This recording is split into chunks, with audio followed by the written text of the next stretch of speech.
Baik sahabat-sahabat semua, jumpa lagi dengan saya Fron Soji. Pada video kali ini kita akan membahas tentang materi membangun kemandirian finansial. Ya, ini sangat penting sekali Bapak Ibu karena sekarang zamannya itu serba mudah dan sangat memungkinkan bagi para peserta didik untuk membangun kemandirian finansial sedini mungkin. Ya. Pertama kita ada slide kemandirian finansial itu apa sih? Ada yang tahu? Nah ini kita sampaikan kepada para peserta didik. Tujuannya apa? Supaya presentasi Bapak Ibu itu aktif. Nggak cuma satu arah tapi dua arah. Kita melibatkan keterlibatan peserta didik. Ayo siapa yang tahu apa itu kemandirian finansial? Nah dengan begini suasana akan lebih hidup, suasana akan lebih hangat. Sehingga hubungan Bapak Ibu dengan audiens yang merupakan peserta didik itu lebih interaktif gitu loh. Jadi ketika Bapak Ibu mendelivery materinya itu jauh lebih mudah, jauh lebih asik dan jauh lebih menyenangkan. Nah, di sini kita mulai setelah kita tanya kepada mereka tentang apa itu kemandirian finansial, kita di sini mulai menjelaskan. Apakah kamu sudah mandiri secara finansial? Nah, dalam hidup kita hampir selalu menggunakan uang untuk memenuhi kebutuhan hidup seperti makan, biaya pendidikan, transportasi, pakaian, dan lain sebagainya.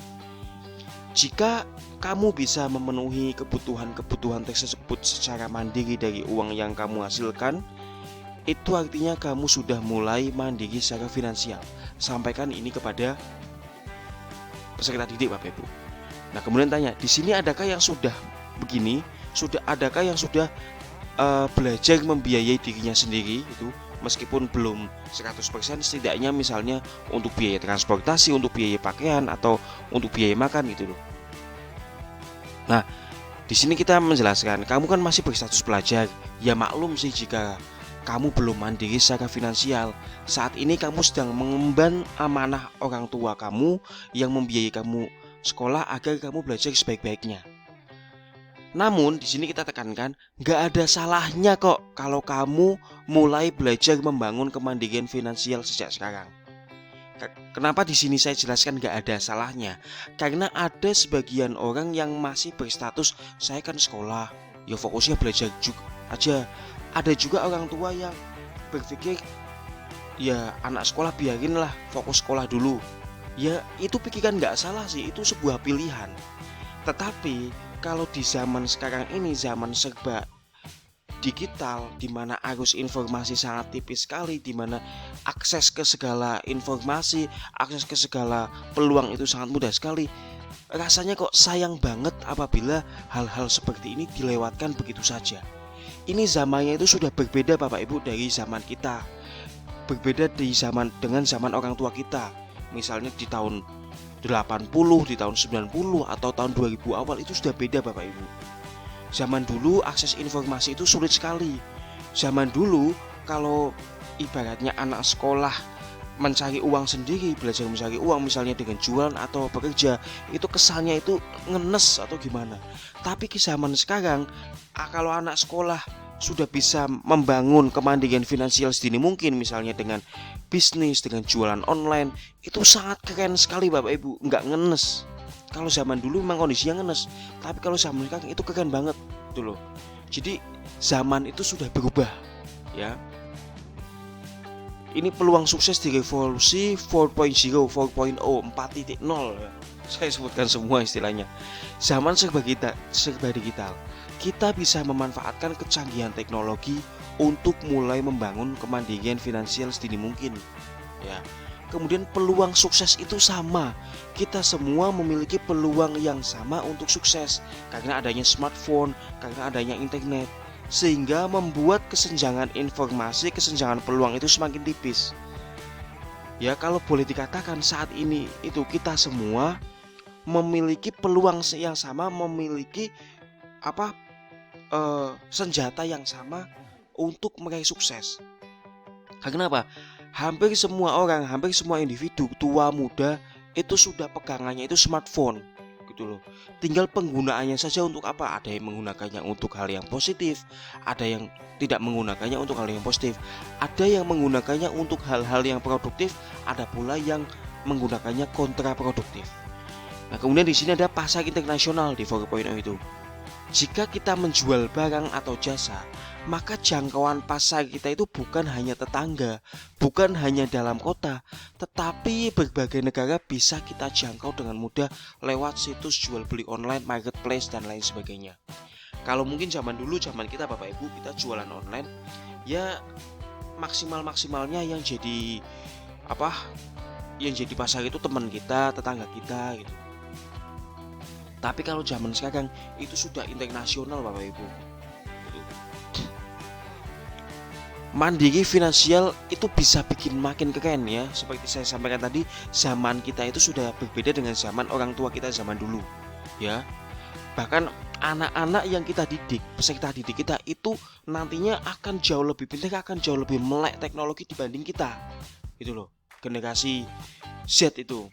Nah, kemudian peluang untuk sukses secara finansial di masa depan lebih besar karena sudah belajar membangun kemandirian finansial sedini mungkin. Ini ya, apabila kita mendidik peserta didik kita supaya mandiri finansial sedini mungkin dari sekarang, ini peluang sukses secara finansial jauh lebih besar. Ya, kamu menjadi orang yang mampu menghargai orang lain, menghargai waktu, menghargai uang sehingga kamu menjadi lebih bijaksana.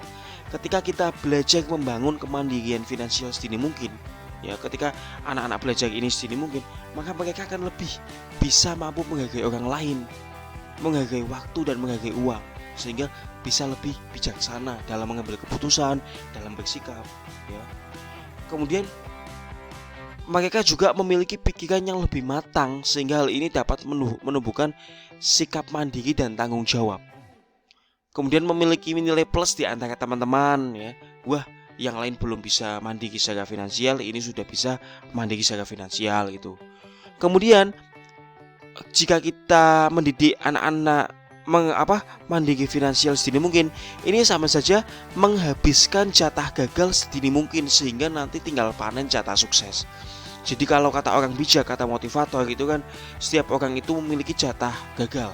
Nah, habiskan jatah gagalmu sedini mungkin, habiskan jatah gagalmu segera supaya nanti tinggal kita panen jatah sukses kita gitu. Nah, jalan membangun kemandirian finansial ini sebenarnya banyak jalan untuk membangun kemandirian finansial. Jika ada peluang untuk bisa menghasilkan uang selagi itu halal, positif, legal, baik, ya sikat saja, lakukan saja. Nah, mulai dari yang kita bisa, misalnya jualan online ya. Jualan online itu nggak harus punya barang sendiri kok Bapak Ibu. Bisa juga memulainya dengan menjadi reseller, dropshipper gitu. Bisa. Kemudian monetize hobi, contohnya gini, misalnya anak-anak hobi melukis, itu bisa dikembangkan kemampuan melukisnya untuk bisa buka jasa lukis wajah atau foto, kan sekarang sedang tren itu. Kemudian hobi bikin konten YouTube, ya coba dimonetisasi, misalnya konten-konten yang positif gitu ya. Kemudian misalnya hobi renang, bisa buka jasa belajar renang gitu. Di sini juga menjadi guru privat, misalnya ini siswa-siswi SMK ya. Banyak orang tua yang membutuhkan guru les privat untuk anaknya. Jika misalnya ada siswa-siswi kita yang ahli dalam mata pelajaran tertentu, ya kenapa tidak disarankan untuk mencoba menjadi guru privat gitu. Pasti banyak yang minta kok gitu. Kemudian kerja part time, jika waktu dan tenaga memungkinkan, maka bisa mencoba kerja part time dengan syarat tidak mengganggu waktu belajar ya, tidak mengganggu waktu sekolah ya. Ya yang namanya part time itu ya sisa waktu gitu ya. Tapi ini kurang efektif. Saya lebih menyarankan untuk mandiri, misalnya buka privat, les privat atau jualan online. Nah, ini ada 5 syarat yang harus terpenuhi untuk dalam membangun kemandirian finansial. Yang pertama, tidak mengganggu waktu dan kesempatan belajar baik di sekolah maupun di rumah, tugas atau PR gitu ya. Kemudian usahakan minim waktu, minim tenaga, dan minim pikiran. Jangan sampai, kan ini ceritanya kita mendidik peserta didik ya. Lah peserta didik itu kan statusnya masih pelajar. Ya kita melatih mereka untuk membangun kemandirian secara finansial, tapi jangan sampai memakan waktu, memakan pikiran, memakan tenaga yang banyak. Kasihan nanti belajarnya terganggu, ya. Nah, kemudian pastikan halal, legal, positif, aman, pantas, dan tidak membahayakan. Dan yang pastinya mereka bisa melakukannya. Kemudian yang keempat adalah usahakan yang mampu memberikan income yang lumayan atau setidaknya cukup pantas sebanding dengan waktu dan tenaga yang dicurahkan, yang digunakan. Nah, kemudian pastikan ada hal yang bisa dipelajari yang bisa dipelajari oleh peserta didik kita dan pastinya itu bermanfaat untuk pengembangan karirnya ke depan. 5 syarat ini harus dipenuhi agar tidak mengganggu kewajiban dalam mengemban amanah dari orang tua untuk belajar sebaik-baiknya di sekolah. Itu ya. Intinya jika kita motivasi mereka begini, jika kalian ada ide untuk bisa mulai mandiri secara finansial, maka lakukanlah segera. Siapa tahu ada rezeki besar yang sudah menanti kalian. Tapi nanti pastikan penuhi 5 syarat tadi. Pastikan halal dan legal dan baik gitu ya.